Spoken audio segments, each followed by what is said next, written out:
Welcome to day 3 of our 21 days of prayer and fasting. And today we want to put our focus on the one-seat throne.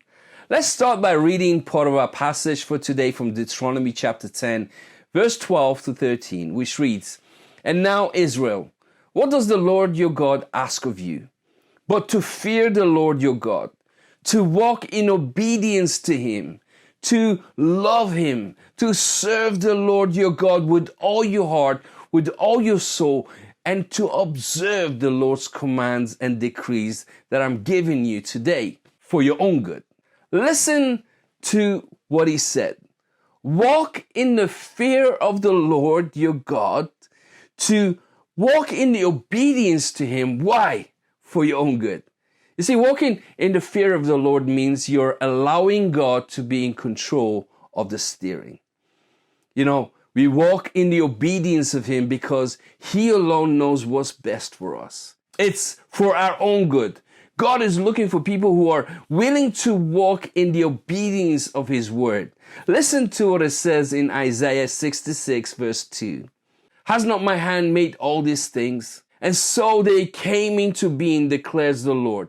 These are the ones I look on with favor, those who are humble and repentant in spirit, and who tremble at my word."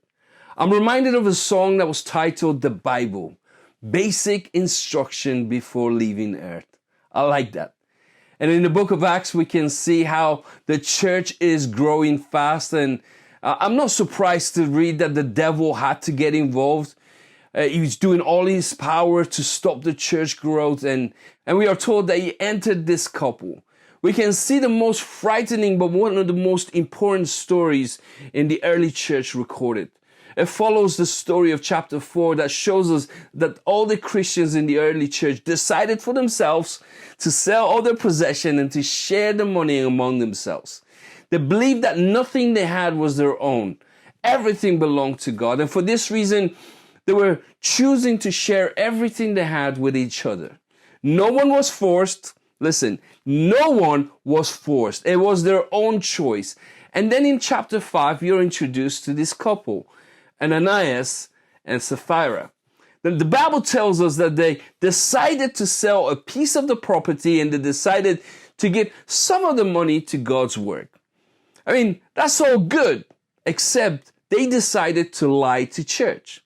Instead of saying, "We have given a part of it," they claimed that they had given all of the proceeds. They thought it would be a win-win approach, but it ended up being a dead approach. They both dropped dead, and we're told that a great fear gripped the church.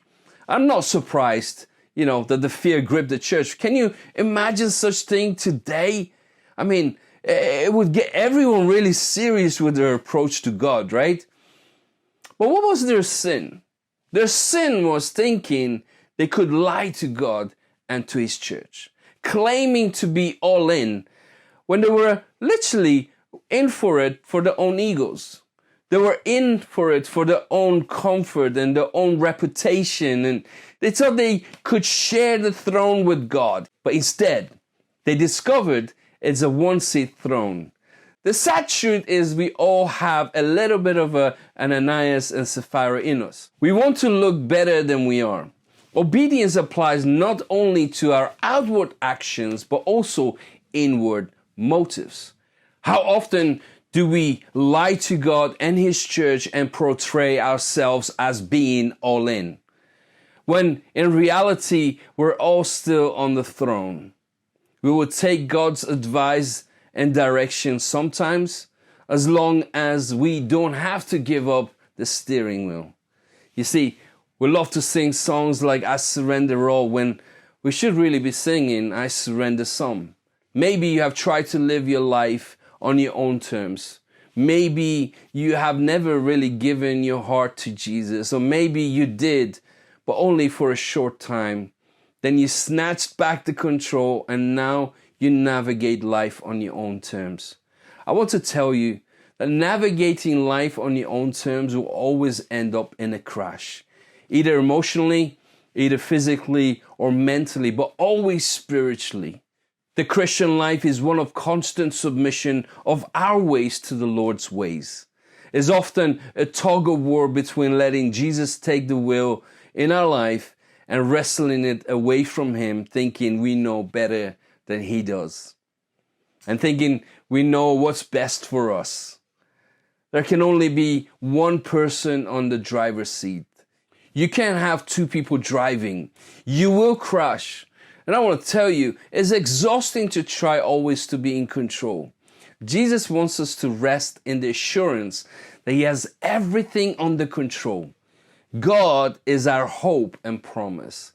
He is concerned about our daily needs and as well as our problems. He sees the big picture and the road ahead and knows what's best for us. And that's why Jesus said in Matthew 11:28, "Come to me, all who are weary and burdened, and I will give you rest." Are you burdened? Come to Jesus and He will give you rest.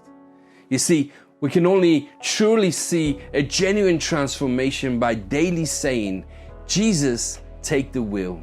Spirit, empower me to obey. Father, yours alone is the throne." God bless you.